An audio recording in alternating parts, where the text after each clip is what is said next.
Dr. Amir Jamali. The title of this presentation is The Long Head of the Biceps Tendon. The biceps muscle is a large muscle in our upper arm that has two main functions.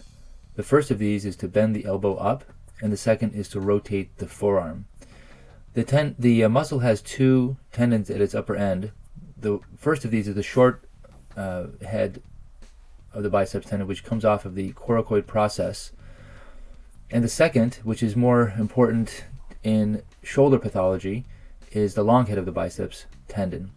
And that head comes off the glenoid labrum, which is a cushion around the socket of the shoulder, and goes through a tunnel called a bicipital groove.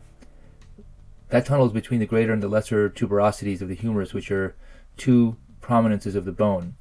Now, in that tunnel, it can become entrapped and very painful, and become frayed and be a source of irritation, snapping, and pain.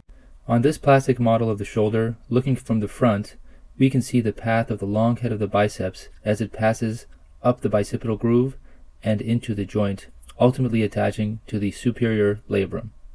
The treatment of biceps tendon pathology will be discussed in a future video. This is a review of the anatomy of the long head of the biceps tendon. Thank you.